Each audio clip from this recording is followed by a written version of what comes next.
Hi everyone, எல்லோரும் எப்படி இருக்கீங்க? இன்றைக்கி பூரி கிழங்கு எப்படி செய்கிறதுன்னு பார்க்கலாம் வாங்க.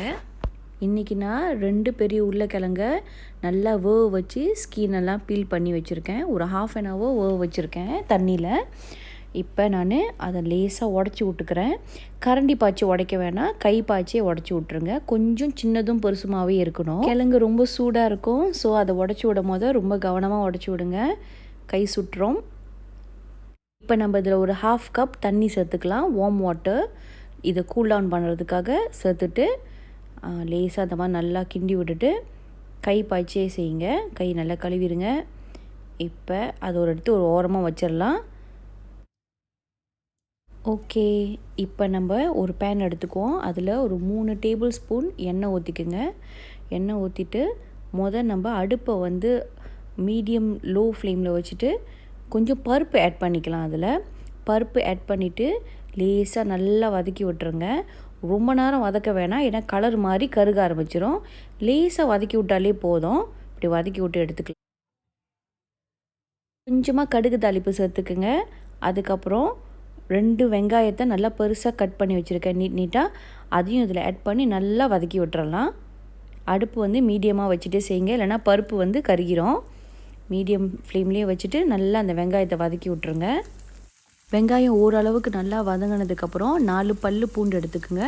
அதை சின்ன சின்னதாக கட் பண்ணி அதையும் இதில் ஆட் பண்ணிக்கலாம். இதுக்கு அரைச்ச இஞ்சி பூண்டு சேர்க்க வேண்டாம். முடிஞ்ச அளவுக்கு உங்கள்கிட்ட இல்லைன்னா சேர்த்துக்குங்க. அதர்வைஸ் இந்த மாதிரி நல்லா வெட்டி போட்டுக்கிட்டிங்கன்னா நல்லா வாசனையாக நல்லாயிருக்கும். ஓகே, இது நல்லா வதக்கி விட்ருங்க. அதே மாதிரி அதே சைஸில் கொஞ்சம் இஞ்சும் கட் பண்ணி சேர்த்துக்குங்க. இந்த மாதிரி இந்த சைஸில் இருந்தால் போதும். நல்லா ஒரு 2 நிமிஷம் வதக்கி விட்டுறலாம். அதுக்கப்புறம் 3 பட்டை மிளகாவை இதில் கட் பண்ணி விதைகளை எடுத்துட்டு அதையும் இதில் ஆட் பண்ணிக்க போகிறேன். உங்களுக்கு ரொம்ப காரமாக வேணும்னா இன்னும் ஒரு மிளகா கூட ஆட் பண்ணிக்கலாம். நான் 3 மிளகா தான் எடுத்திருக்கேன். இந்த மாதிரி சின்ன சின்னதாக கட் பண்ணி அதையும் இதில் ஆட் பண்ணிக்கோங்க. அதே மாதிரி உப்பும் நல்லா அளவு பார்த்துட்டு அதுக்கேற்ற மாதிரி உப்பு ஆட் பண்ணிக்கோங்க. இப்போ ½ டீஸ்பூன் மஞ்சத்தூள் ஆட் பண்ணிக்கலாம். ஆட் பண்ணிவிட்டு நல்லா வதக்கி விட்ருங்க. வதக்கும் போது நான் எப்பயும் தண்ணி சேர்க்கலை, அப்படியே தான் வதக்கி விட்றேன். ஏன்னா நம்ம உருளைக்கிழங்கு வேக வைக்கும் போது நம்ம அதை கொஞ்சம் தண்ணி ஊற்றி இப்போ ஊற வச்சுருக்கோம்ல, அதை இப்போ இன்னும் கொஞ்சம் நேரத்தில் இதில் நம்ம ஆட் பண்ண போகிறோம். ஓகே, இப்போ நம்ம அந்த கிழங்கை ஆட் பண்ணிக்கலாம். அப்படியே தண்ணியோடையே ஊற்றிடுங்க. ஊற்றி நல்லா ஒரு 2லேருந்து 3 நிமிஷம் வரைக்கும் வதக்கி விட்ருங்க. கிழங்கு ஆல்ரெடி வந்துருச்சு, ஆனால் நம்ம அந்த மசாலாலேயும் அந்த கிழங்கை நல்லா மிக்ஸ் பண்ணுற அளவுக்கு கொஞ்ச நேரம் கொதிக்க விட்டால் போதும். 2 நிமிஷம் 3 நிமிஷம் போதும்.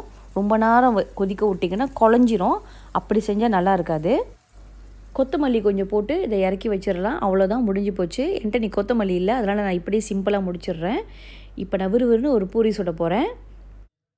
இந்த கிழங்கு பூரி, சப்பாத்தி, தோசைக்கு ரொம்ப நல்லாயிருக்கும்.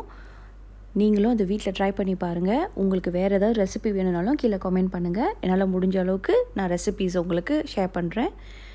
Stay safe. Bye bye. See you.